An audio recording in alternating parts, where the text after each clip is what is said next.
Hoćeš da sedneš? Hoćeš da sedneš? Ima ovdje stolica. Ako hoćeš, sedi.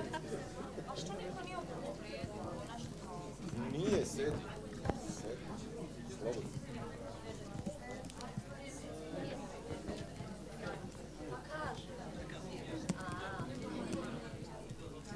Šta piše tamo?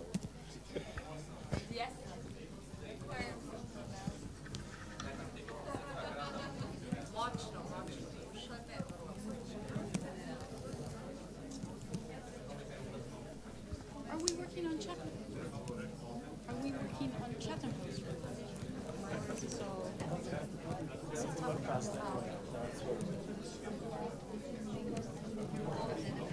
I should be more diplomatic.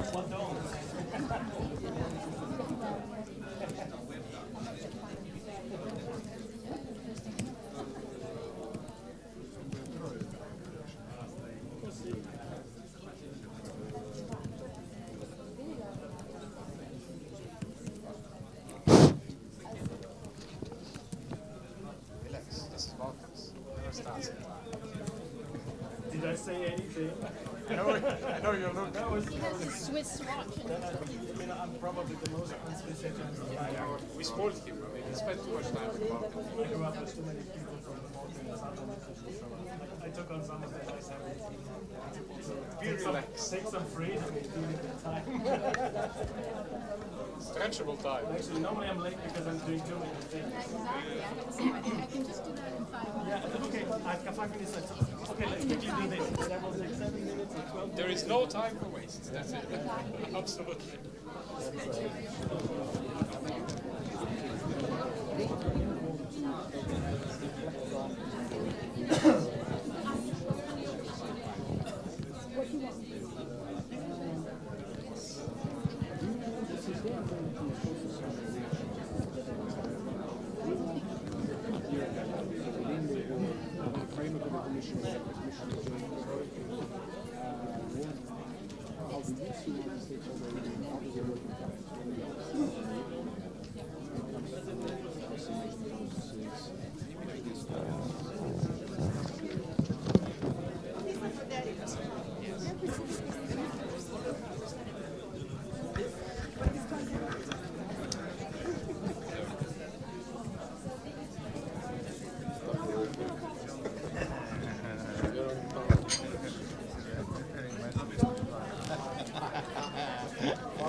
It's only 10:30 in Brussels.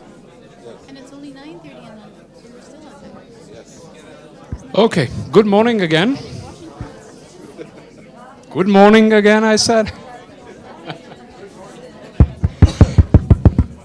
I think it's about time to start the second session. And before we start, there is a housekeeping thing that we found a ring. And this is a lady's ring. I'm not going to propose a lady whose ring is this, I'm married. But still, if someone realizes that you lost the ring, and it looks like the proposal ring, come back to, well, I think here at the desk and pick it up. I think it's quite important, don't miss it. Okay, so welcome to the second session, which is titled Multi-Stakeholder Internet Governance Mechanisms, Approaches at the National Level. That definitely promises to be one of the most boring sessions of these 2 days. And we're going to try our best not to do it that way. When I saw for the first time the alias, and I like this approach, the multi-C model, I got a kind of resemblance of Holy See. I don't know why I read it that way, but in fact, there is a background of that. Multi-stakeholderism is something, or multi-stakeholder model is something that has been around ever since the World Summit on Information Society and the IGF, the Internet Governance Forum, which is 10 plus years already. I don't know if anyone of you had a chance or a motive to count the number of times we mentioned multi-stakeholder in the previous session. But I think it counts over 50 or probably more, which gives some signal. And when I mentioned Holy See that came into my mind, it's because the multi-stakeholder became a kind of a buzzword in these 10 years. A buzzword which is to some extent even holy. You don't question it. You don't really discuss much about it. Internet governance needs to be multi-stakeholder. Okay, why? So that is something that we're going to try to do today. Try to decode. What does that mean? What the heck means multi-stakeholder in practice? We know that it's a cooperation kind of thing, but how does it work? We have a distinguished set of guests here. I'll start from my right. We have Christoph, Ministry of Transport, Information Technology and Communications. Ministry. The letters are small, yeah. Okay. Well, I just wanted to upgrade you, come on. We have Thomas Schneider, Federal Office of Communication, Ofcom of Switzerland.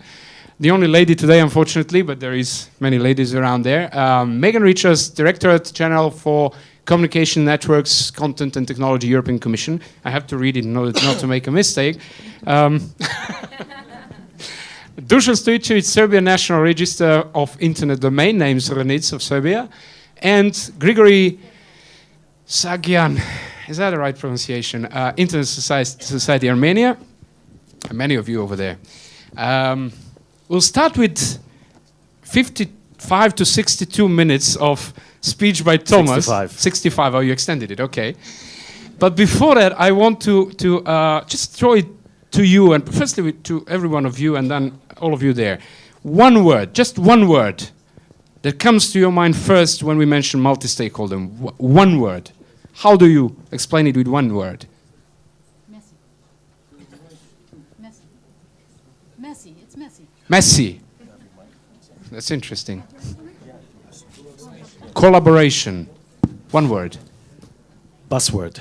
Buzzword. I mentioned that. No, I mentioned. I have it in my speech. I wrote it before you said it. So. Process. Process. Cooperation. Cooperation. We had it twice, huh? Cooperation. No, it was collaboration and cooperation. Anyone, just throw the word.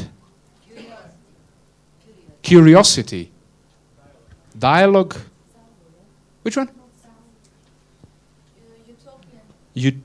Utopian. Okay. Trust. Trust. Awareness. Power sharing. Huh. Power sharing. That's interesting. Okay. I think it gives you a good idea where we are now. Do you still want to have your 65 minutes, or it seems like people 67. get it? But people get it now. Thomas, floor is I yours. tried to take not more than 10 hours for my introduction. So when I actually wrote my notes this morning, so the first bullet point says, since WSIS multi-stakeholder model, multi-stakeholder has become the buzzword in the IG debate. So I won't expand on this. The question is, what does this multi-stakeholder model actually mean? I can used to say until recently, we are the multi-stakeholder model. They changed that, luckily. But is there something like the multi-stakeholder model? Of course not. There are several different types or versions of that model, almost as many as people speak about it. The commonality, and it has been mentioned here, of all multi-stakeholder models are, or at least should be, that multiple stakeholders work together on something, discuss things, and maybe even take decisions together. But I have to disagree with Vlada. Multi-stakeholder approach is not new to WSIS. It has actually existed for years and decades and centuries before. You have multi-stakeholder models in the UN, the ILO, the International Labour Organization, which is dealing with labor issues, is working with employers, employees, and governments on rules and principles for labor rights and so on. The ITU has had sector members, I don't know since when, but they participate in 150 years. That's the ITU. I don't know whether the sector members existed there, but for decades at least, they participate in study groups. They are also allowed to sit in the back in the plenipotentiary conferences. So there is a different grades of the multi-stakeholder model. In intergovernmental organizations, usually stakeholders are included up to a certain point, and then when it comes to decision-making, the governments are left by themselves.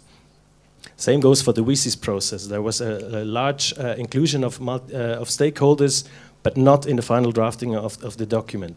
So to me, really, the multi-stakeholder model is about inclusion of all stakeholders to different degrees depending on different processes, which is nothing new. So what is new and special about the multi-stakeholder model in internet governance? First of all, one thing that is special is that the internet has not been developed by lawyers or public servants, but by technicians. And lawyers and public servants didn't even know that the internet exists for quite a long time. So that shifts the power in the beginning compared to other areas where this has not been the case. Some people say that in internet governance, the multi-stakeholder model should only be called multi-stakeholder model if it treats all stakeholders on equal level, if they have equal powers. This is the case in some areas and processes, but not in others. If you look at ICANN, for instance, you have governments that are included, but the decision-making power is with the board, which is a private entity. It's individual people that take decisions on behalf or in the best interests of the community. This is according to their bylaws. In IGOs, as I said, you have more and more open and inclusive debates, but the decision-making is with governments. The only place where you have all stakeholders on equal level is the IGF and EuroDIG and some of the other IGF structures, but there no decisions are taken, it's just a dialogue, so that's the easiest part to have everybody on equal level. A first attempt to go a step further was the Net Mundial conference organized by the Brazilian government and ICANN last year, where a document was drafted with all stakeholders on equal level. Those who were there may remember that we were all standing behind microphones on equal floor, governments and the rest of the world. However, these processes are new, they are not fully clear. People criticize that Net Mundial hasn't been fully transparent, fully inclusive, which is true, but it's the first time that something like this had been done. And we are also trying to do something similar here for the global IGF. There's also work about an outcome document has started, and so this is not going to be the last. Net Mundial hasn't been the last time where something like this has been tried. There are some challenges with the multi-stakeholder approach. Less when it's only about dialogue, but more when it's about decision-making. One is, of course, the legitimacy of those that participate. Who do you represent? Is the representation balanced? If it's a consensus decision, then this is not so relevant because everybody needs to agree. What if people can vote? What if the ICANN community can vote on the new proposal for the IANA? How are these votes balanced and weighed? So there. How do you make sure that the outcome of a multi-stakeholder process is not captured by special interests?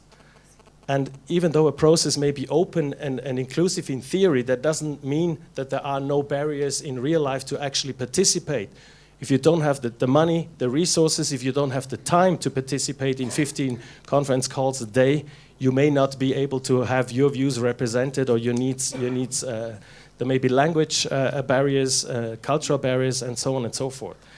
So how do we concretely organize a multi-stakeholder process that is perceived as fair, as representative, and the outcome has a legitimacy in this regard?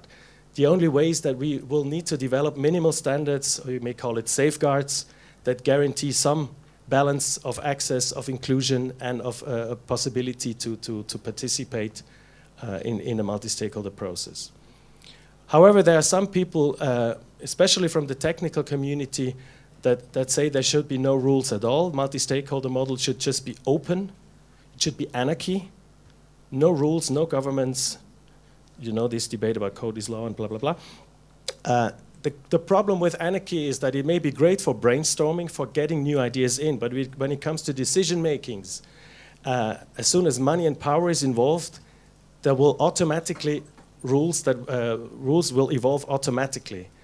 And if there is no safeguards or guidance that are perceived as fair or just or balanced, then the strongest players will define the rules, and the weaker ones and the absent ones will be ignored. And if such a multi-stakeholder model means that it is Wild West, where the strongest ones win and the others lose, then this is not what I or also my government, which I work for, would be in favor of.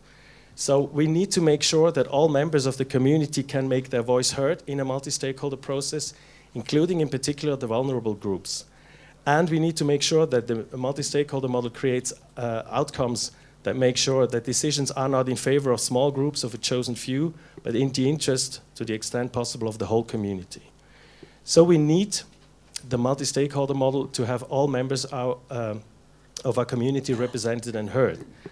The question is, this is again nothing new. Why shouldn't this be done by parliaments, our governments, and our traditional governance models? This is why we created them after kings have been expelled from countries a few centuries ago. The problem is that experience has shown that the traditional governance models do not fully live up to these expectations of inclusiveness and balanced representation either. So if the multi-stakeholder model is contributing to enhancing inclusiveness and transparency and access to decision making, then of course this is a step ahead in the right direction. But again, this is not so easy because the rules for a multi-stakeholder decision-making processes are not mostly, if there are such processes, they are not clearly defined. And a good example is what is going on currently in ICANN is the process to find a new model for the IANA oversight, and in particular for enhancing ICANN's accountability. And there are fundamental issues discussed in a very short time frame, and people are striving to follow, to understand, to bring their views in, and to somehow feel integrated. Although the process is formally open, remarkably open, everything is put on the table, in reality this is not so easy. But of course we are not starting from scratch. As I said, we have a number of existing models and long existing models that have developed some mechanisms to guarantee a minimum of inclusion, transparency, and safeguard from capture by special interests. To give you one example from my country, we have also a traditional governance system with a parliament, a government, and an administration, and so on. But we have an element that is making it quite different compared to most others. In our system, citizens can challenge any decision that the parliament or the government makes. We have popular votes in 10 days where we will vote on a change in the funding structure of our public service broadcaster. We can say yes or no to a proposal for an inheritance tax, subsidies for students. I will spare you the details. So whatever the parliament or the government decides, this is up for scrutiny by the people. This does not only have the effect that if the people say no, that they will have to come up with another proposal, but it has the effect that because they know that any decision that they do can be challenged, they have an interest in developing something where at least they hope that this will be acceptable by the people, by the citizens, because if not, they have to do the work again, which is not very efficient. So in addition to the actual result of a vote, the mere possibility that you could vote and say no is having a controlling effect on those in power, that they try to do something that is actually what the people want. And this brings me to something that has been mentioned, I think, by Oksana, the element of trust and control. In any governance model, in particular also in the multi-stakeholder model, where the rules are not that clear, it is essential to be able to trust the model, be able to trust the decision-making processes, to trust the people. But in order to be able to trust, you need to somehow have the feeling that you can control them, and if they ignore you, you have means to tell them that they ignore you and to maybe change the decision. So I would like to end with this by saying that only if decision makers and decision preparers know that they will be held accountable and controlled by the community, they have an interest in not taking decisions for special interests, but actually for those that they are accountable to. And no matter whether you call it a traditional governance model or you call it a multi-stakeholder model, if there's no elements of checks and balances, of control, then the model will not produce the outcome that people expect. Thank you. Thank you, Thomas. You have 55 more minutes. Two things that I have in mind when you mentioned that. First one is when you were talking about the global level of kind of policy making. And you're talking about this also another buzzword which is called equal footing. How do we make all the stakeholders on equal footing? Can we make them all be on equal footing? Still someone has to bring a decision. The examples of ICANN and probably other IGF as well show that decisions are not necessarily policy papers. They're not necessarily hard decisions in the way we learned. But there might be soft policies and initiatives and so on which might be helpful. So a short reflection on that. And the second one is you mentioned we have to make sure that we include everyone. Where do you stop? How do you involve everyone? Where is it? I mean, where do you draw a limit and line and say, okay, this is enough. We can't involve every single citizen or organization. No, you don't stop. You have to involve every single citizen and organization. The problem is if there are too many, you need to somehow develop representation mechanisms. But again, they need to be transparent, accountable, and so on and so forth. This is what we have done 200 years back in France, in the UK, and elsewhere, where they, as I said, introduce parliaments. If we use the multi-stakeholder model as a basis, we will somehow need to develop if it's about decision making and not in a consensus, but maybe on a voting basis if people do not agree, but you need to take a decision. You need to develop representation mechanisms, and they will not depend on political or geographical origins. They may depend on stakeholder groups that will then need to develop their own representational mechanisms within themselves. There were some elements of this in the WISIS with the civil society family bureaus. There were 20 families, so there are some ways. But if you want to be inclusive, you will need to activity in one way or another. Otherwise, it's not inclusive in the end. Thank you. Thank you. Well, we had a number of examples when it comes to representativity of the civil society, especially. How do you actually organize civil society and non-government organizations in a kind of mechanism that can be, in a way, legitimate and provide legitimate representation? But we'll get back to that. We're trying to zoom in a way. We were on a global level now, and Thomas gave a general perspective of IGF, ICANN, ITU, and international organizations. We're zooming in now to the European level. So, Megan, when it comes to the European Commission, and when it comes to all the different policies and well, even decisions that you make on a level of European Commission, how does multi-stakeholder model work in practice? There, does it work? You want me to go beyond internet governance? Well, with some you know, there's a wonderful homily which is attributed to Bismarck, but in fact it wasn't Bismarck who said it, which is, you should never watch legislation or sausages being made. And I think that internet governance is a bit like that. That's why I said messy. It's not a criticism or to say that messy is bad, but by its very nature, it requires a lot of effort. It requires everyone to contribute. The outcome is not always immediately clear. The input is not always immediately clear. It's not always clear who is doing what, under what circumstances, etc. So that's a sort of general overview of internet governance at the global level, and that, of course, extends also to the European level. And in Europe, also, we have a very interesting framework for legislation, as many of you probably know. You don't want me to tell you. It's really worse than sausage making. But as you know, the Commission makes proposals for legislation. The Council and the Parliament take decisions.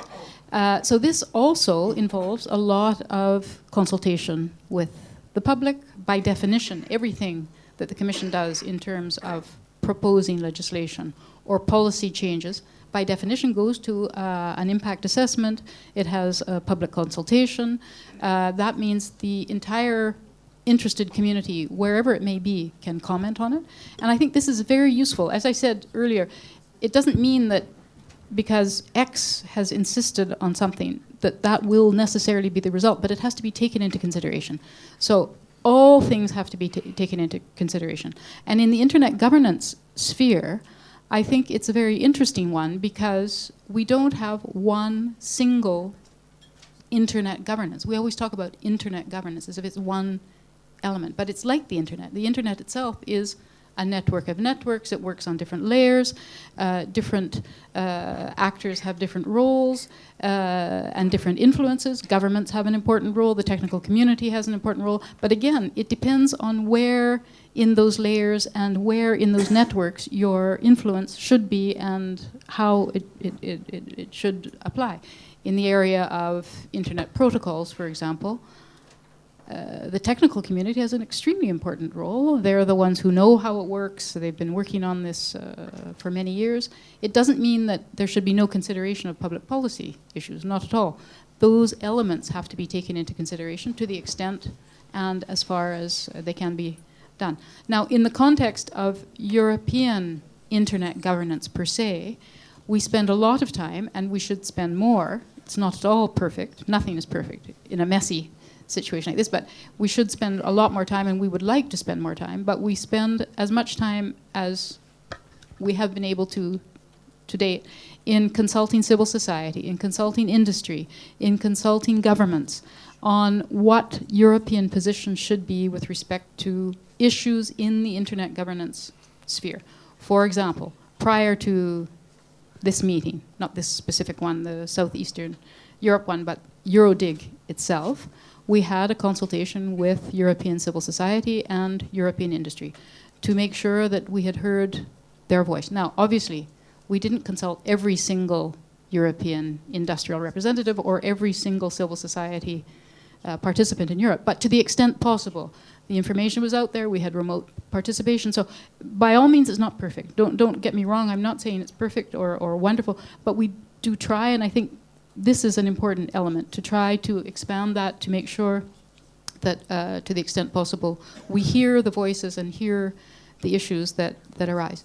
Now, also again, to qualify my messy adjective, we all recognize how complex and complicated it is, the whole internet governance field, both at international level, at multi-stakeholder level, at national level, at regional level, etc. And so one of the things that the Commission is trying to do is roll out something called the Global Internet Policy Observatory, which is a tool that will help stakeholders who don't usually have access either to money, time, access to information about internet governance, to help them to participate more actively, to know what's going on, to try to bring into a single platform information about what's happening, to help those weaker stakeholders to have more of a say and at least to be aware of what's going on. It's really very complex. There are, as I said, many different layers and many different elements to be taken into consideration. So sometimes it feels as though it's all a bit too much. And if you followed the IANA transition and IANA accountability, ICANN accountability discussions, you will feel completely overwhelmed just because of the volume of emails and messages. And some of us have been involved in that. And again, another thing I wanted to mention, which Thomas raised, is ICANN itself. This is only one part of internet governance, and I'm sure Thomas would agree with me. There are many other elements of internet governance that relate to other aspects and are very important. And also, I think it's not entirely correct to say that the internet was established only by technicians. It was effectively paid for entirely by the American government initially under the DARPA program, the DARPANet. That was the initial start of what was the internet. And then, of course, CERN, through Tim Berners-Lee, developed the World Wide Net, which was, again, through a public organization and public funding. He did it sort of in his coffee time and in the evenings, of course. But this is what really helped to bring the internet to the stage that we know now and allow us all to use it. So the public contribution has been also very important in this. So I don't want to spend too much time because I'm sure there are lots of interesting comments from the crowd. Thank you, Megan. What resonates is that the messy concept of multi-stakeholderism or multi-stakeholder concept is quite well understood already in Europe, but not in this part of the world, and we really like messy things. So that's something wrong here. There's something really wrong here. But okay, I got the point that when it comes to European Commission, multi-stakeholder model does not end on the level of having people in the back of the room, as we heard about some of the the international organizations still. But I want to get a very practical response from you now. You came here, I suppose, to talk to people, listen to discussions, what else? When you get back home to Brussels, how do you utilize this multi-stakeholder discussion in the policy-making process in Brussels? Into the mic, this one. That's a tricky question. Well, I mean, obviously, this year, and I don't want to dominate the conversation because I think many others have things to say, but this year is a particularly important year for internet governance. We have a whole series of very important things going on. We have the IANA supervision transition, which is very important. It will have all sorts of implications. We have the ICANN accountability process going on in parallel.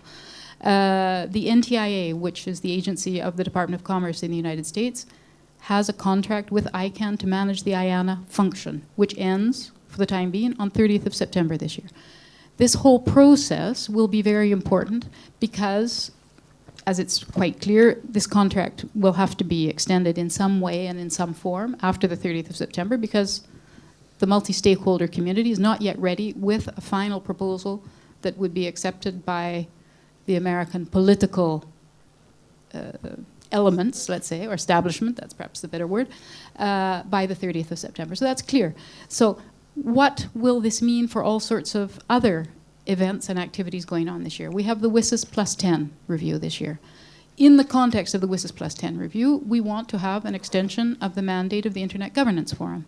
You are an important contribution to the Internet Governance Forum and all the activities and the discussions that take place there. Marcus, who was on the previous panel, is one of the founders of the Internet Governance Forum, the head of the Secretariat for many years, and a very important participant. So these elements are all very important to bring forward into the European discussion. Quite frankly, on a sort of superficial overall position or view, Europe has been entirely consistent and coherent and has agreed that the multi-stakeholder model is the right solution. The European Commission has always said that, the Parliament has always said that, the Council has always said that, the Member States always say this. Now, as I said, it means slightly different things to slightly different people in slightly different circumstances, etc., etc. But the basic principle everyone agrees on. So, to the extent we have elements that are important to bring into that conversation and into that discussion, of course, we bring all that forward into the discussions we have with civil society, with industry, with the Parliament, with the Council, etc., in Brussels and elsewhere as well. So that means, back to the practical question, you get the inputs out of here and kind of send them to Brussels when it comes to decision making, or wow. Yeah, we try to make our voice, we try to make your voice heard, but this is also your responsibility. So we hope and expect that when you go back to your capitals or go back to your corporation or your civil society organization or wherever you've come from, you will pass on the messages that you have had. That's one of the most important things about all these discussions, that everyone hears the voices of others, they hear what's important to each other, and they're able to assess and review those issues and send the message back. Thanks. I made a big omission at the beginning. I didn't present our rapporteur, Anna Kakalashvili, who is writing hard here to pick up all the notes and present them at the end. And then the remote moderator, Matej Ogan-Vasil, who is helping us with the remote participation. We have 4 people, right? 4 people now. Any comments or questions from the remote? Okay, let us know. Any direct comments or questions from your side at the moment? We'll open up later. Just maybe 2 short comments. Present yourself, please. Introduce yourself. My name is Zoran Ivančić from CPI Foundation from Sarajevo. I will make it short, but there are several. What worries me at the beginning of the comments of Mr. Schneider explaining international governance mechanism, multi-stakeholder, mentioning ILO and UN bodies and etc. It usually doesn't work, or when great crises arise, it doesn't work. UN agencies are not, ILO is losing power, International Labour Organization. So it's not something that can solve serious and acute problems. Other thing I wanted to ask is direct democracy is also subject to populism. So if you want a large number of people, like referendum in Switzerland about building mosques without minarets and stuff like that. So it's not, again, it's not, I understand that problems has to be observed and solved by different tools and watching from different angles. And I wonder, why did you miss to mention TTIP? Because TTIP is also very relevant for internet rights and internet governments. And is EU neutral to this? Are you able to confront these ideas? These ideas are not announced or public. Are you quietly observing what TTIP will do? Just explain the acronym. TTIP is Transatlantic. Transatlantic, yeah. Thank you. Thanks. We'll keep these questions, so write them down. We have another comment somewhere over there. Thank you. I am Jon Thorhalsson. I'm the president of SECO, the Confederation of European Computer User Association. And I have one question for Megan. There has been criticism that the European Commission is not paying enough attention to the internet and to the development of the internet governance. That it is slow in reacting and sort of stays on the sidelines. Maybe you would comment on that. Thank you. Okay, what I get from here is one of the additional risks of the multi-stakeholder model is that it possibly doesn't really work always within the intergovernmental organization or international organization in some cases. And we can get back to that at some point, but I think what's important, more important, is to focus on can it work in internet governance and what are the practical examples of work or doesn't work in internet governance. The second one is the risk of populism. That is one of the obstacles or risks when it comes to multi-stakeholder model. And then we have the questions from Megan. I don't know, Megan, if you want, because those are probably the two direct questions. Then we'll get back throughout discussion to the other two, a tweet or two in response to this. Okay, now I'm going to be like Thomas, taking 65 minutes of the time. I feel bad. But, well, on the last question, which was about the role of the European Commission, the European Commission is also part of the multi-stakeholder approach. So we're not the only voice. And quite frankly, I think that the Commission has taken quite an active role in internet governance, both politically and administratively and morally, by supporting EuroDIG, by supporting the IGF. We have been very active and important funders of the IGF Secretariat, for example, have been encouraging the multi-stakeholder approach and the multi-stakeholder model. The new Commissioner for Digital Economy and Society, Günther Oettinger, is going to speak tomorrow in a video presentation on internet governance to EuroDIG. He's very interested in this. He was at the WSIS Forum last week in Geneva, meeting all sorts of world leaders to discuss internet governance, the importance of it. Vice President Ansip, of course, has taken also a particular interest. He's the Vice President of the European Commission responsible for the digital single market. And of course, as you can imagine, to have a digital single market, we need a good, strong, resilient, open, safe internet. So he has a particular interest in internet governance and making sure that it works. But again, it's not up to the Commission to take one single position. We have to work with the member states, we have to work with Parliament, etc. So we try to coordinate and, to the extent possible, move forward in this area in terms of improvement on multi-stakeholder model, the way in which Europe's voice can be better presented. I mentioned JIPO, this Global Internet Policy Observatory, which will help to bring more participants in, etc. So that's on the Commission participation and action. And then on TTIP, which is the Transatlantic Trade and Investment Program, I think it's called. Partnership. Pardon? Partnership, yeah, of course, partnership. The P is always throw me. Well, of course, data flows are one of the issues that are being discussed in this.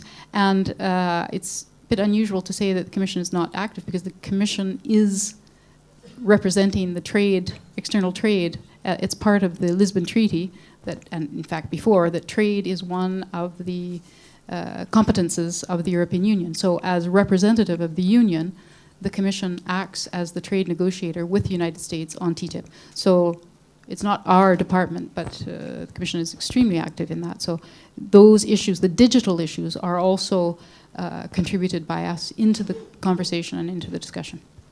So on the first one, the summary is messy. On the second one, the summary is you learned something and the Commission learned something from the ACTA. So that's good. Okay, let's move. That was a provocation. No, I said it. Okay, we're moving on to the second part, which is again zooming into a national level, and that's where I hope we can hear also more from you. How does this system, does it work on a national level? Before I move on to the panelists, I see that tweets are very active. So those of you that are here and those of you that are watching remotely, I challenge you to write the way, or tweet the way you translate multi-stakeholder in your language, including the translation of the way you say it. That'd be interesting, and I think Anna can probably pick up some of the translation that might show on Twitter, so that we see how many languages actually in Southeastern Europe, how many countries actually have a more or less solid translation of the word multi-stakeholder in a national language, and how does that sound? What does it say? I know that some of you will mention it in the next turns. Megan, you wanted to? Just on the translation issue, I mean, there are many ways of skinning a cat, as we say in English. Very bad expression. But there are translations into the 24 EU languages. I know that doesn't cover everyone in Southeastern Europe, but many of you can still understand Croat or Slovenian, etc., etc. Of multi-stakeholder, we use multi-stakeholder approach, multi-stakeholderism, internet governance. All those are translated, perhaps not perfectly, but there are official translations of all those terms. So I would suggest you look at those in the translations of official documents that exist, and if they don't suit or they're not the right, then by all means send a message and we tell the translators to use a different term. Thank you for this very practical and very useful, and so chance to feedback to the Commission and change if we don't agree with that. We start with a Bulgarian host, Christoph. Bulgaria, how does it work? Is there a multi-stakeholder system in a way, to some extent, when it comes to digital policies and internet governance? How does it work? Thank you. First, I would like to express my great pleasure and honor of the fact that Sofia was chosen to host the annual meeting of EuroDIG. Of EuroDIG, yes, thank you very much. Under overarching theme, shaping the internet together, and the Ministry of Transport, Information Technology and Communications as an institutional partner for its conduction. The topic about the national understanding of multi-stakeholder model. In Bulgaria, the Ministry of Transport, Information Technology and Communications is a state authority that is committed to making the national policy in the field of ICT and internet, including internet governance.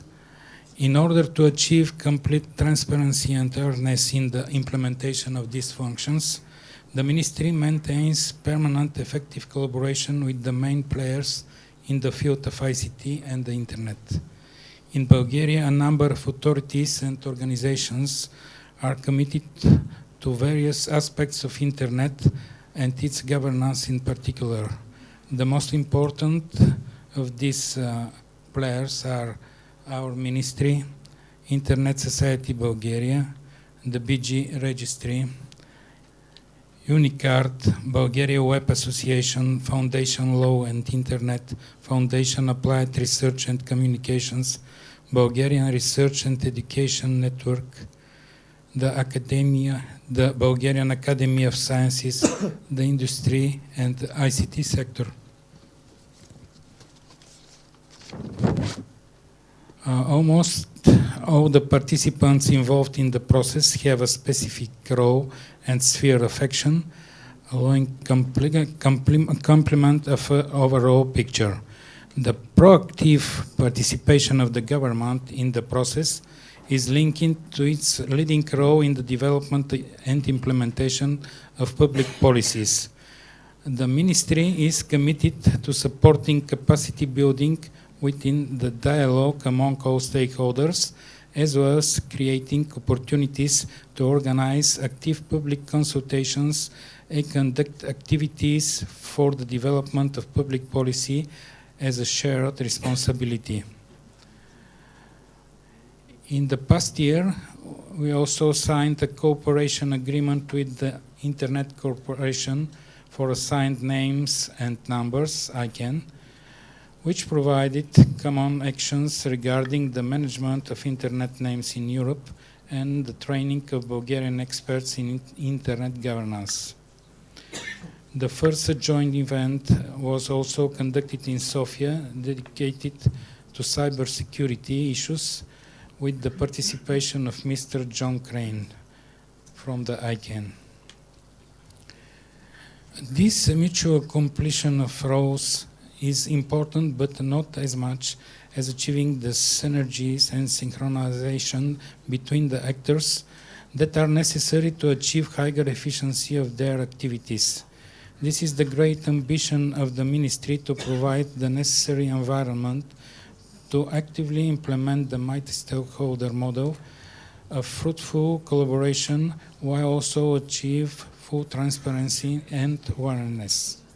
In order to achieve the necessary requirements, a public expert council was established to the Minister of Transport, Information Technology and Communications, which includes representatives of all stakeholders.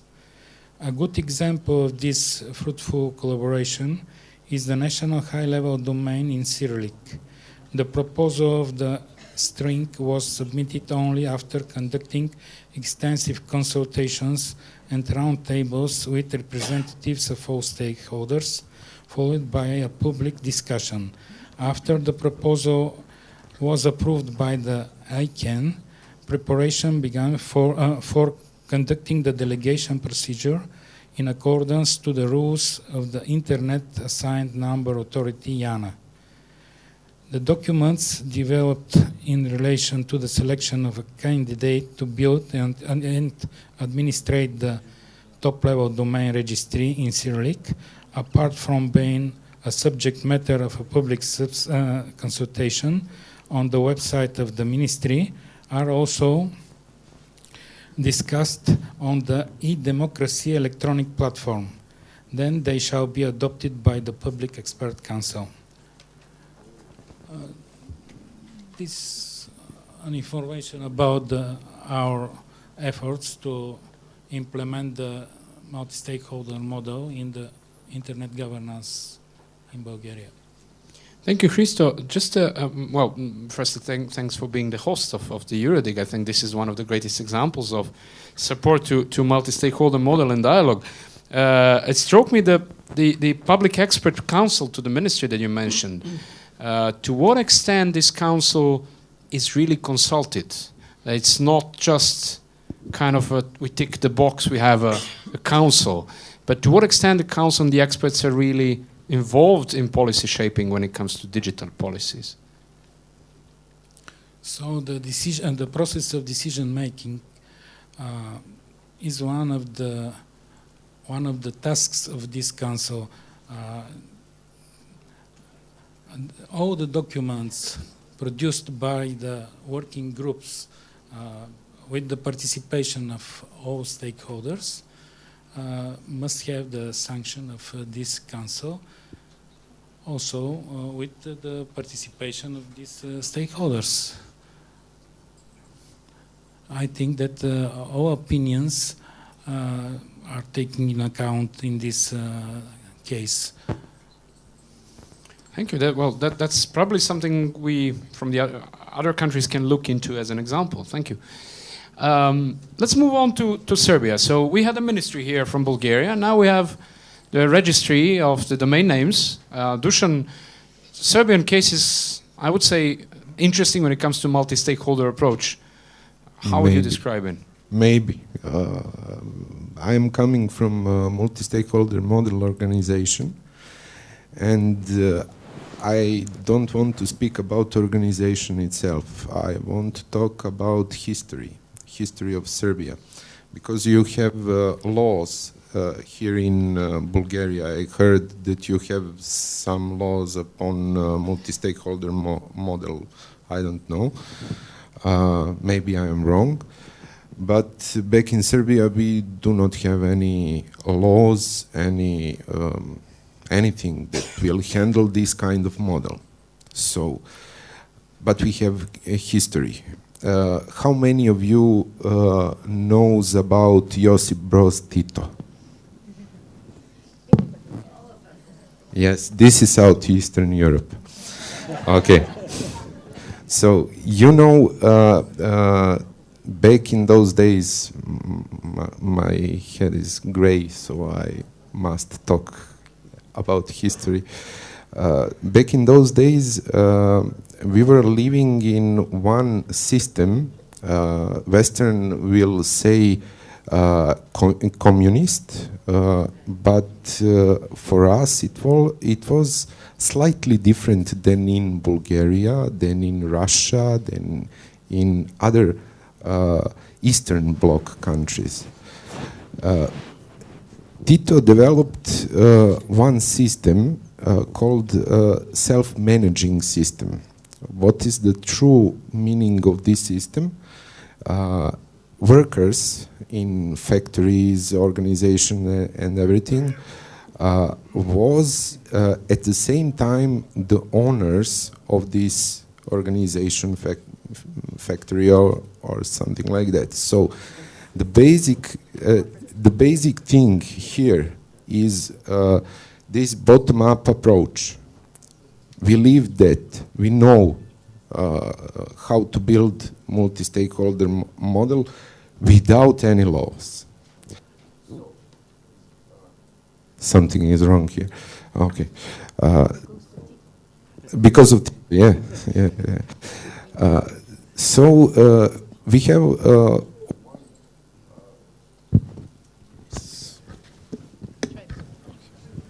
okay. I'm coming, as I said, I'm coming from multi-stakeholder organization.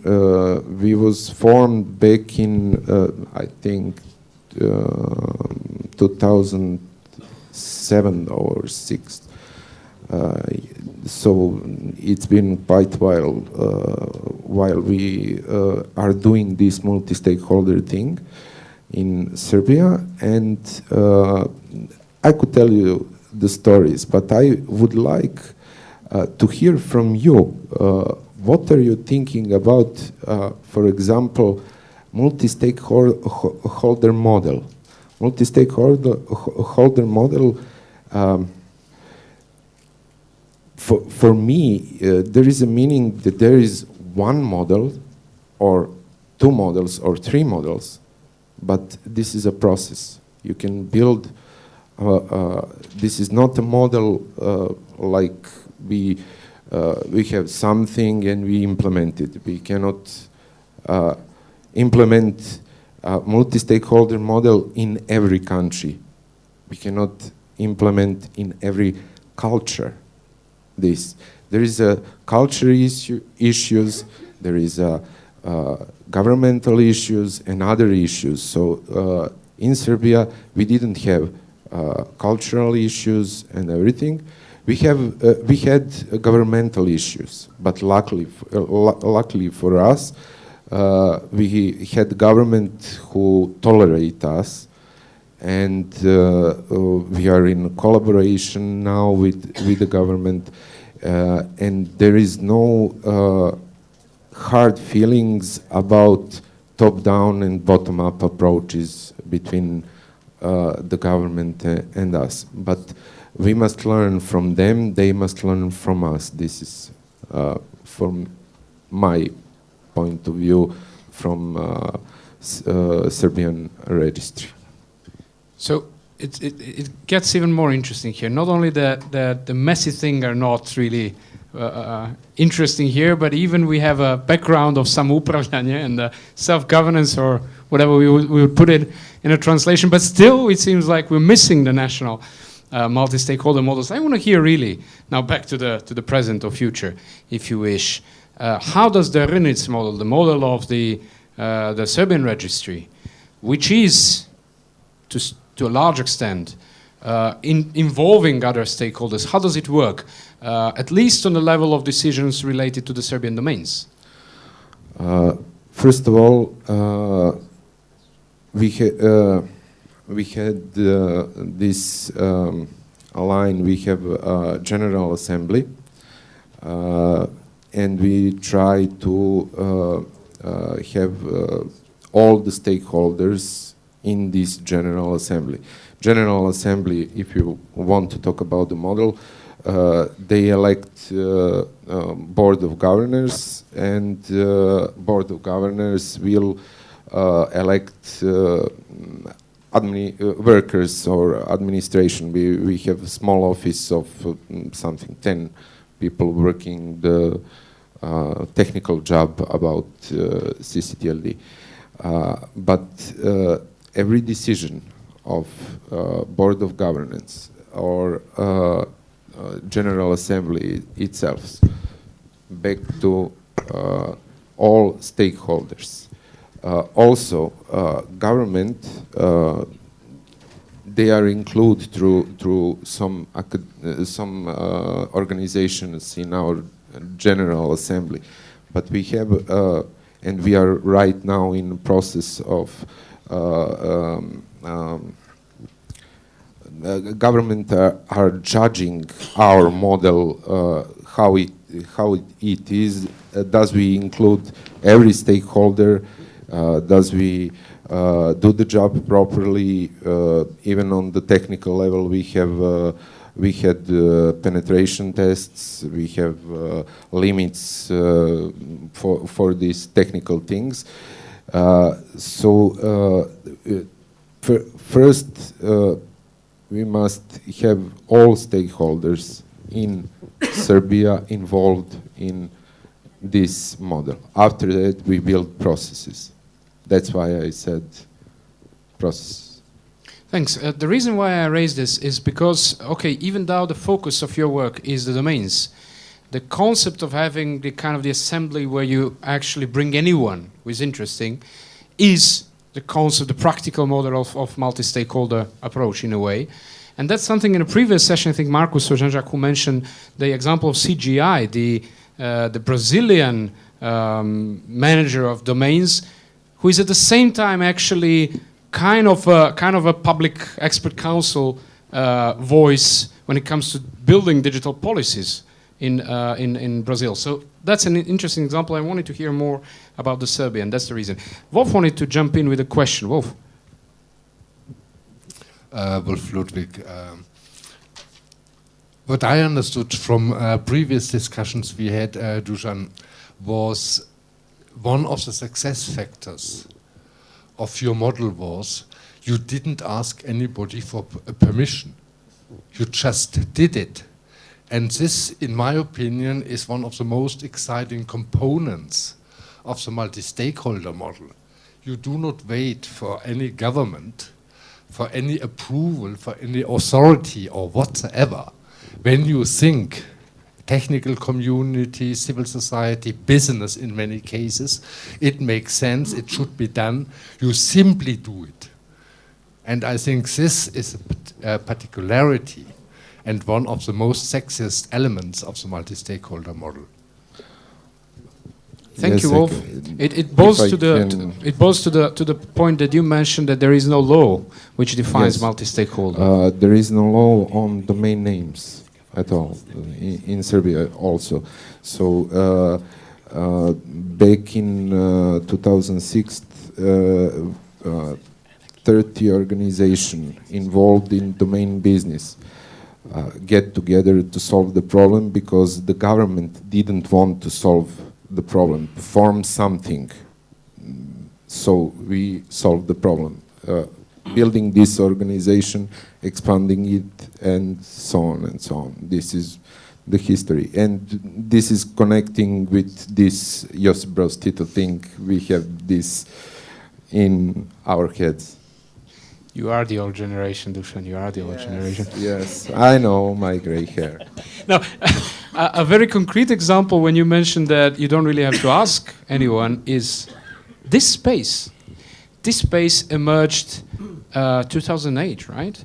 Starting from a cafe discussion. I'm not going to go into details on that, but it was a couple of people that sit down together for beer, I think it was, and starting a discussion, we should try to do something on the European level like what we have on a global level.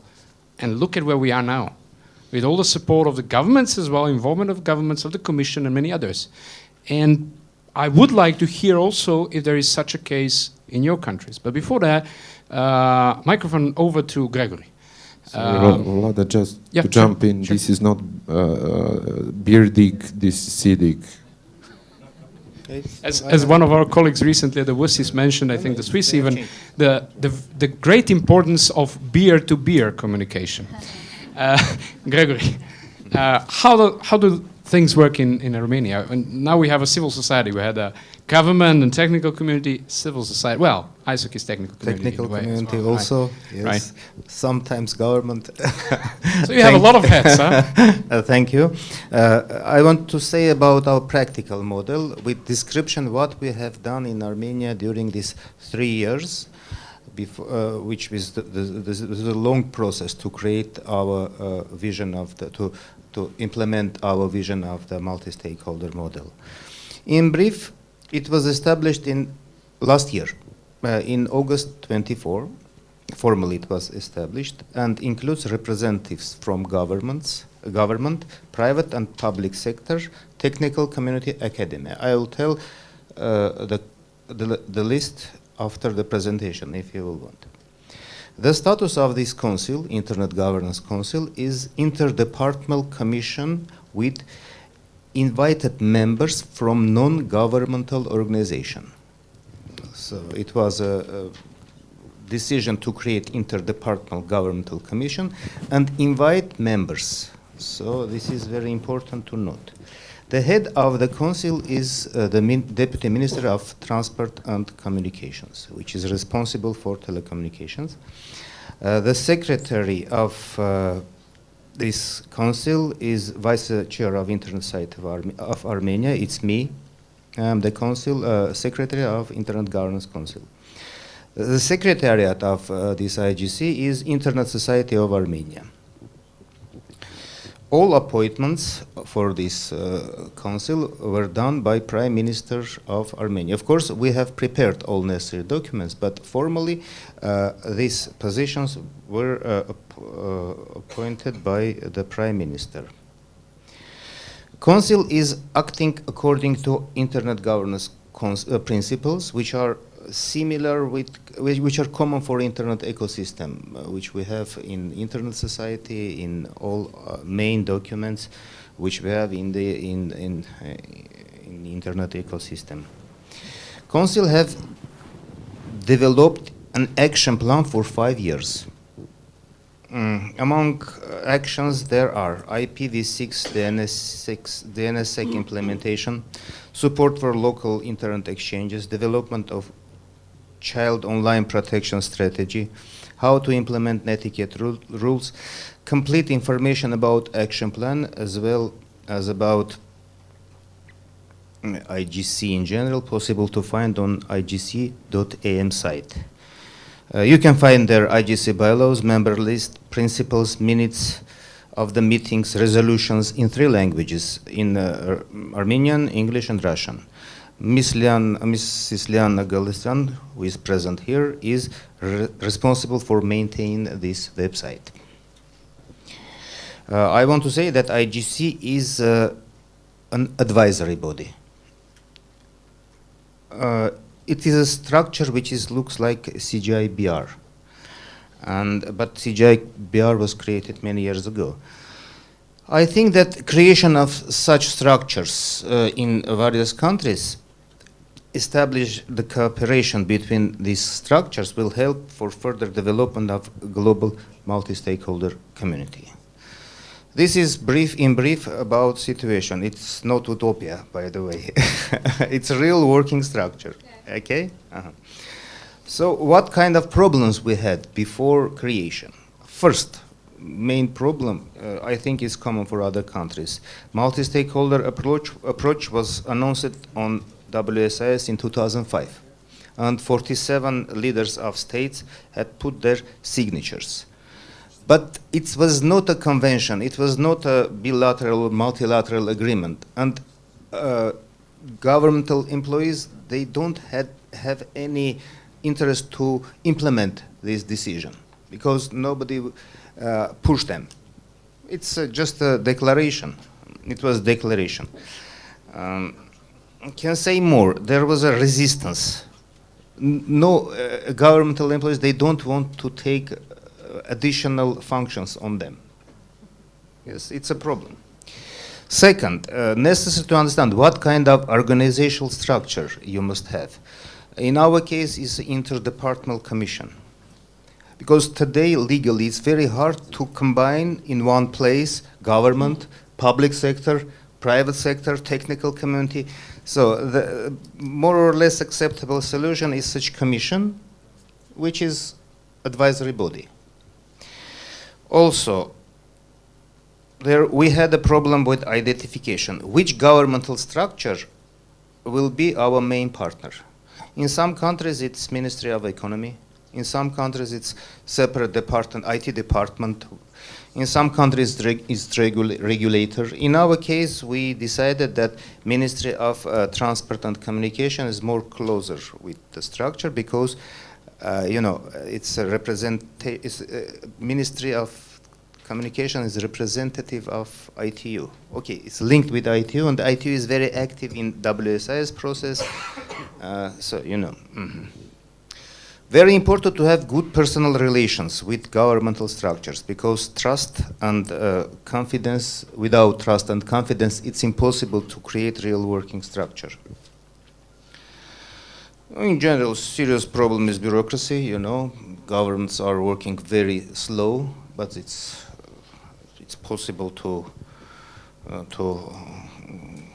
wait. Okay. So, and very important sustainability. In our case, who will provide the uninterruptible working process for this IGC? In our case, it is the Internet Society of Armenia, which is responsible for .am, country code, top-level domain. And we have more or less, not so much, but we have some kind of funding to provide this working process, working flow. So that's in brief about the situation about Armenia. Thank you, Gregory. Very, very interesting. I'll use what Dusan started with. Get back to the past. Mm-hmm. How did you come up to this? How did this happen? I see. It was happened because in 2012 there was ITU conference on ITRs, Internet Telecom Regulation. And because in order to prepare position of Armenia on this ITR, we have received from ITU an official document with proposals from various countries what to do, how to give the control of on the internet to ITU. A lot of countries were trying to push the control on the internet to the ITU, but there was WSIS, which was in 2005 with multi-stakeholder model. And Ministry of Transport and Communication sent us to ISOC because we have an agreement of cooperation between ISOC and the ministry to give our expertise about these proposals. We, of course, prepared the model that it's necessary to have multi-stakeholder model, and we don't agree to give all rights to the ITU. Ministry have accepted our proposals and circulate them among other governmental structures. Of course, they have created their feedback, and after that, we obtained that we have a document with the internet governance principles, which were against the unique role of ITU on internet governance. So after that, it was more easy to implement this document on governmental level. Thank you. Well, yeah, it seems like that the crisis or crisis event is something that can push the things, so the messages don't waste the crisis, right? Yeah, you are right. Don't waste the crisis. Okay, let me get back to you now. We had three national examples.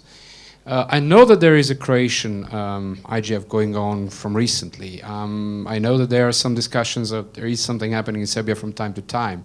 There is something happening in Slovenia, Romania. I would like to hear briefly from some of you what's happening in your countries. Is there a model? And also, what do you see as the obstacles?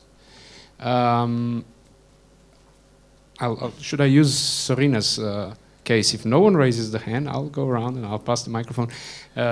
Anyone from Romania? I'm looking at you. The answer is no. Nothing is happening. No, really. I mean, it's like I'm struggling right now. We just saw that the national TLD has come up with a plan yesterday to insert some IDNs with no public procedure, with no discussions, and now we're trying to see, because they said they reserved a number of domain names for public administration, and trying to see how many they are, how long they are. So nothing is happening. Thank you. I think the main obstacle is for the public authorities to understand that the multi-stakeholder system means that they don't need to control it, and that they need to accept other parties, especially civil society, to stay on the same table and with the same level of discussion. And unless you understand that, you cannot have a dialogue.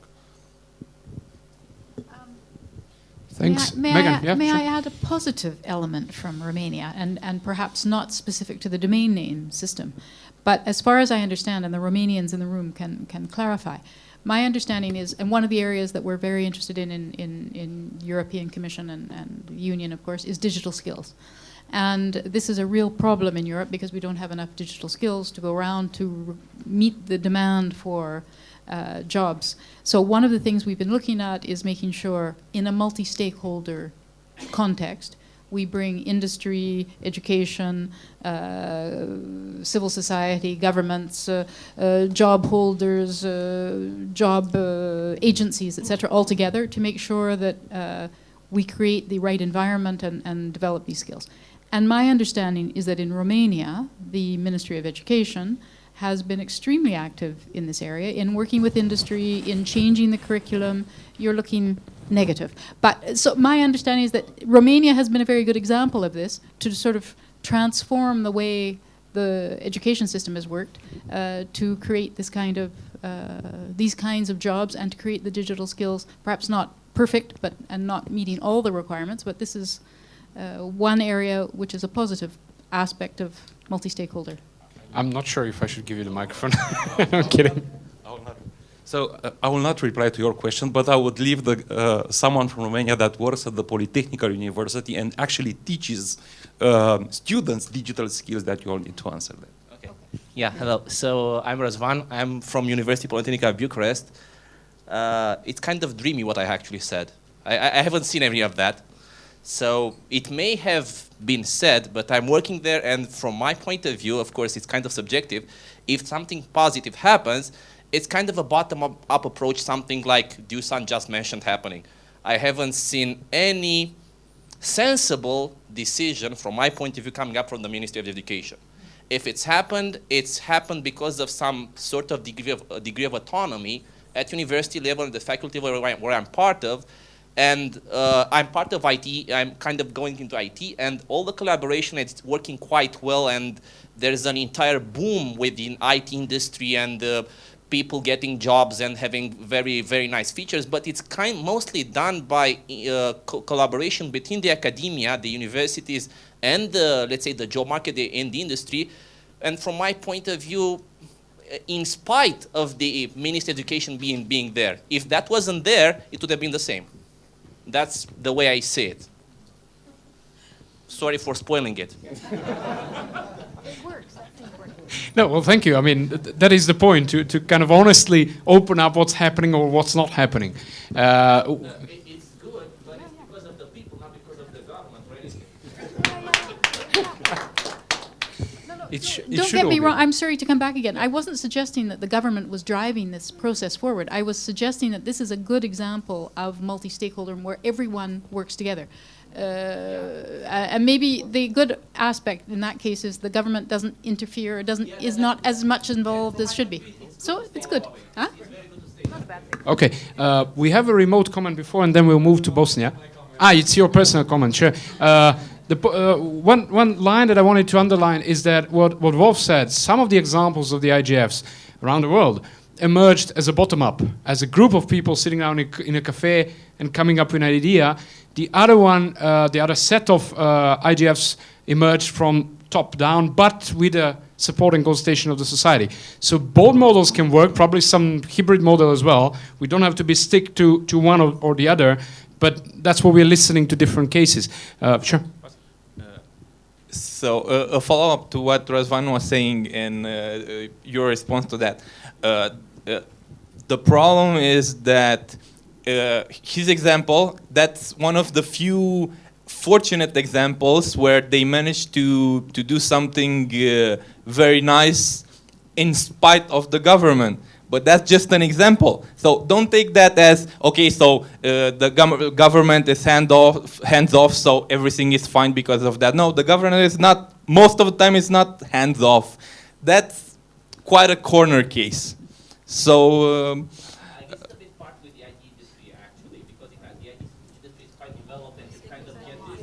okay, let's move on.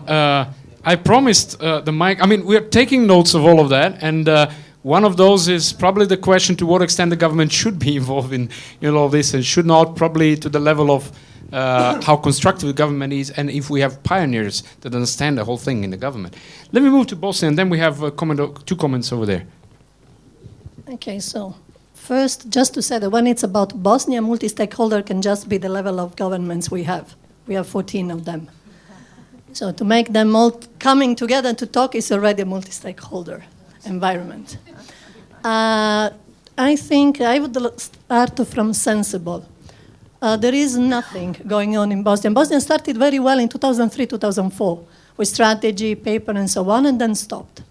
The only things that happened had been done by international community, UNDP at the face, then Electronic Southeast Europe initiative, but it was just a government stuff. We took 3 years to have the civil society having a seat, not a word, but just be there. What is happening now, there is I would say an emergent civil society that is not the traditional civil society. Those are the people of the internet because they now have access, they have broadband. So they are interested in. And there is all these things about digital skills, startup and so on. But I think that the issue of governance cannot be solved in terms of skills. There are all these mechanisms, the EU and the Bosnians just started this long path toward accession somewhere. And what the progress report talk, it's about jobs on information society. It's not about governance. I think that there is a need that certain things are on the agenda. And I believe that it can have to start bottom up because people, as users, as citizens, will talk. There are the IT community and the academia is more and more active, but I don't think that our governments, even though there are people inside the institution that are willing to, I don't think that our governments in Bosnia-Herzegovina are ready to take the challenge to talk for the benefit of their own people. Thank you. I think one of the points that you mentioned is very important to note. There are people in the governments. So it's important to find these people in the governments which are pioneers, which understand and see how we can help them to boost the whole process if that is possible. We have a lady here and a gentleman. Hello, I'm Saimia Thoci. I'm coming from Kosovo, governmental institution. All of these talking about international internet domain names, but Kosovo doesn't have domain names. I have a question because in my country we have a lot of legislation in ICT fields, infrastructure and application, but don't have internet domain names.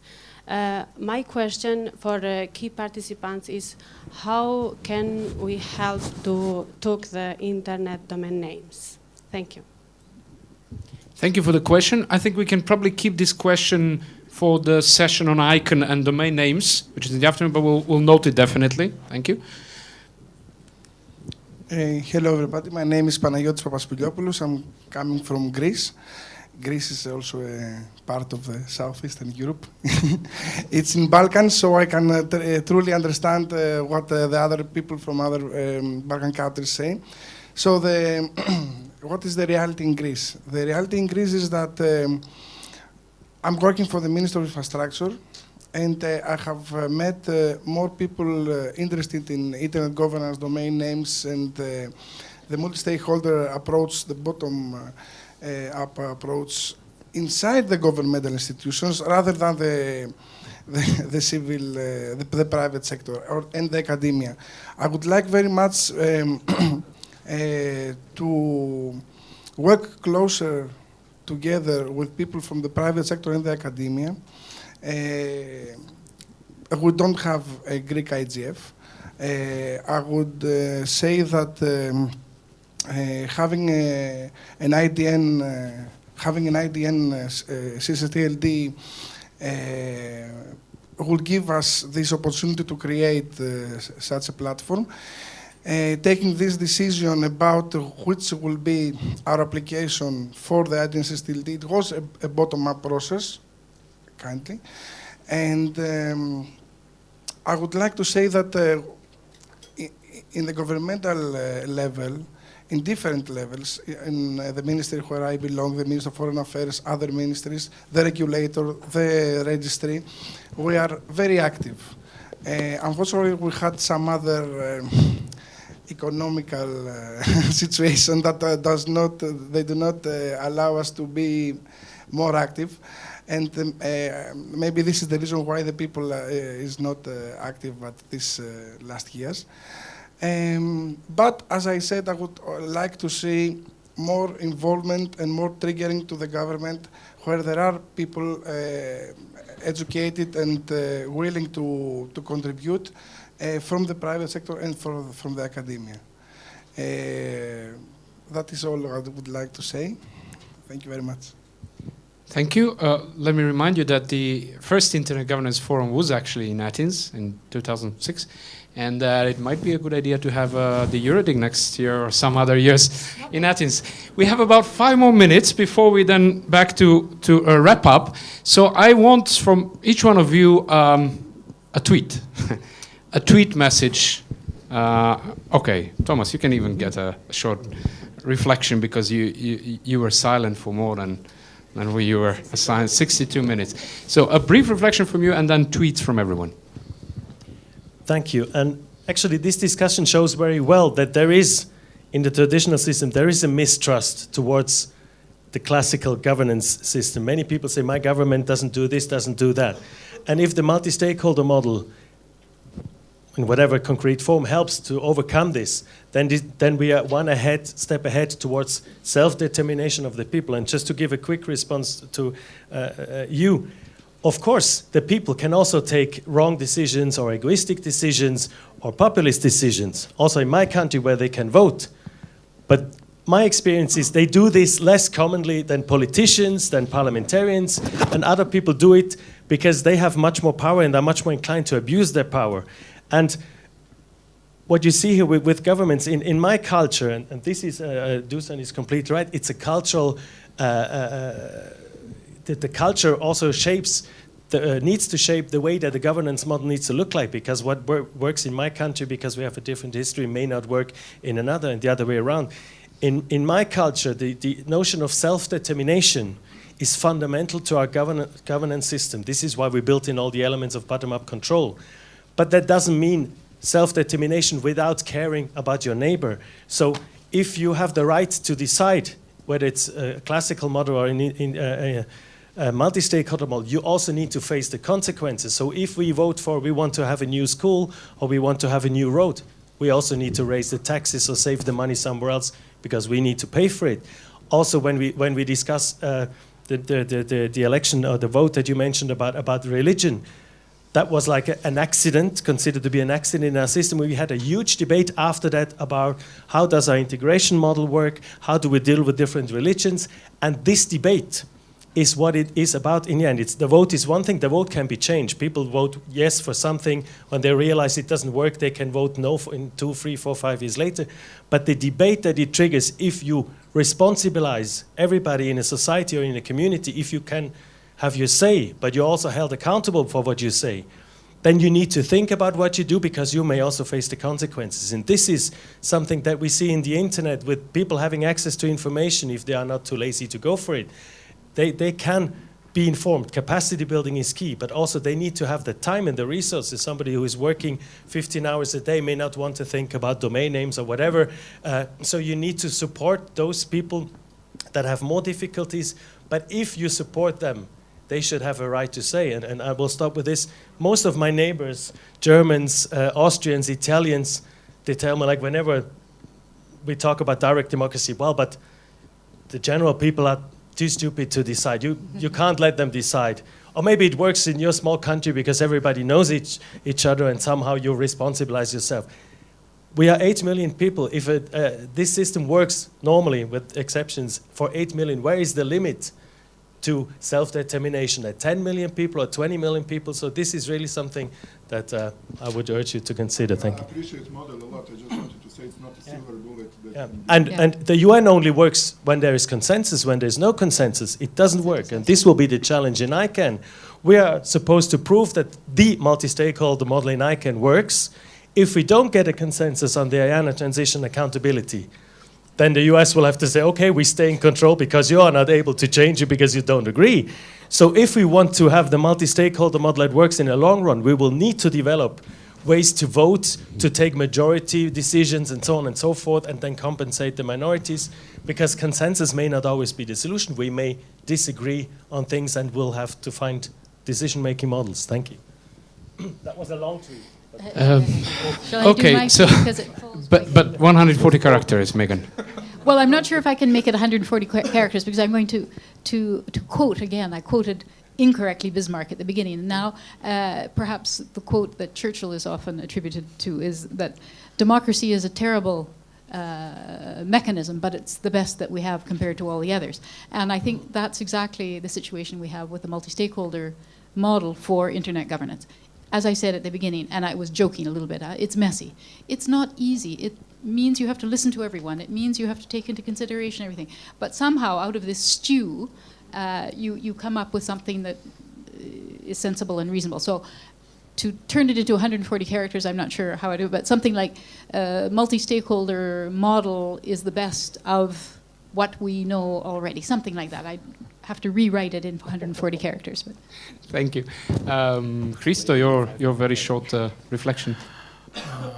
So I would like to underline one of the very important existing problems in some countries in the region, the lack of expertise.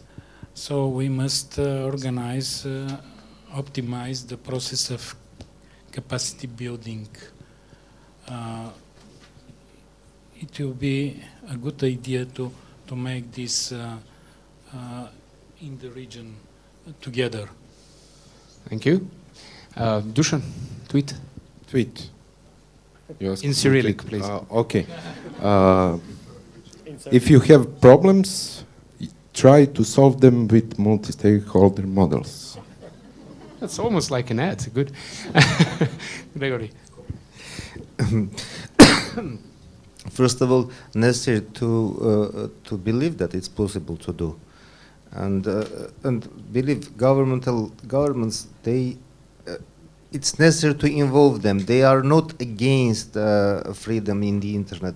They don't want to participate. Necessary to find a way how to involve them in internet activity. I think is the main problem today. Thank you. Okay, before the close, we have 5 messages that Anna took, right? Now, in order to kind of support or not support, we are going to simulate one of the famous rough consensus approaches that IETF uses, which is humming. It's a bit more complicated in the IETF, but anyhow. So if you agree with what Anna is going to say, try to hum stronger you can. Okay, so by the voice we are going to see how much support we have. Anna, we go one by one. Can we have strong hum. with having the microphones? It's open for everybody, but some are Absolutely in a more not for 5 of you. Anna. Okay, before you prepare your humming skills, let me just read out all the translations of multi-stakeholderism in 7 different languages. I didn't get a lot of tweets. I think I had one about Romania, but couldn't find it anymore. Maybe he or she deleted it. But then I went through this official European Commission document. Someone linked it, and I went through 7 documents. Let's see what we have. So, starting with the Romanian. Tutti actori interessati. That means all interested actors. Correct me if I'm wrong. Okay, then Bulgarian with my Russian language. Obkhavashaya raznoobrazia. This means should mean diversity, right? Okay, let's. Yeah, because raznoobrazia, this Russian, it means diversity, so should have something to do with it. Maybe модел, който отчита мненията на всички заинтересовани страни. Okay, yeah. Yeah, okay. Let's move on to, for example, German. Beteiligung einer Vielzahl des Akteuren. This should mean involving numerous actors, as Sandra has helped me. And, well, basically, the Danish one, it's complex internet administration ecosystem. Okay. And in Spanish and in French, le part intéressé, and in French should be tout le parties prenant. There should be all parties involved. And in Georgian, as no one is controlling me here, no Georgians, I'll just translate it. Everyone together, I should say that. Okay. I don't think everyone will disagree with me. Okay, and let's move on with the points. All Hamming skills prepared? Okay, let's go with the first one. On global level, we need to come up with minimal standards, safeguards to guarantee a balanced multi-stakeholder model on internet governance. Or to say it short or legally, we need checks and balances for people to trust multi-stakeholder model. Everyone understands? Humming? Humming is agreed, right? Good. Very good. Moving to next one. So, stakeholders do not have to know every bit of details of how policies and laws are developed, but decision makers should, and it's crucial for multi-stakeholder model to spend more time on consultations with other stakeholders. How about this? Good. Very good. Moving to the next one, the third one. For a multi-stakeholder model, it's not necessary for a entity to have laws or to have an official permission from anyone, government, to have this model inside their entity. Good. No? Not strong enough? Show me the hands who disagree. 1, 2, 3. Disagreement? Shall we pass it? 4. Rough consensus. We pass it. Okay. Fourth. The extent of government involving in multi-stakeholder model is needed to be discussed.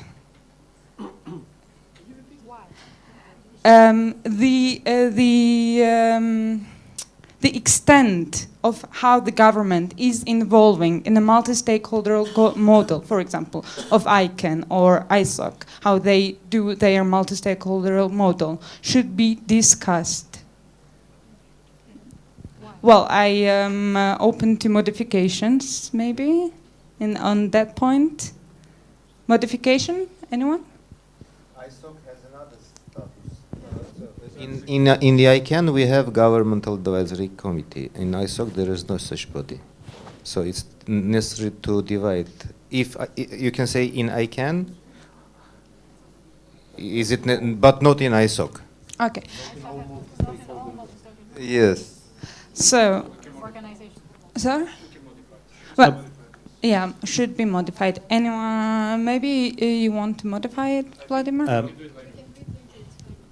Can we? Okay. Maybe what you mean is that the role of governments and the other stakeholders vary from depending on the issue that you treat and on the circumstances. So that needs to be discussed.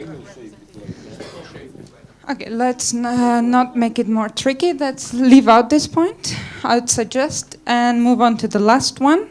Not only government should become more active, but everyone, every stakeholder, including academia, civil society and others, should get more active. And with having said that and done, digital skills and awareness of stakeholders should be raised on internet governance issues. Oh, good. Very Wait a good. minute, I don't agree. Governments, they don't want to be active. My practice show me that they don't want to do anything. But I think they have that they should become more. No. They don't want to do anything. The main point is how to involve Okay, them. let's not get into the debate because we. Okay, I think the last one has passed, so we have 4 passed amendments or messages. Let's say it like this. And with that said, we are done. Thank you, Anna. This was a good test of rough consensus. Well, thank you all for joining us today. I hope it was useful. We have lunch somewhere in room Vitosha. Before that, I'm reminding of a technical thing, the ring, whoever lost it, it's here. And thank you for coming, and a round of applause for all of you. Thank you.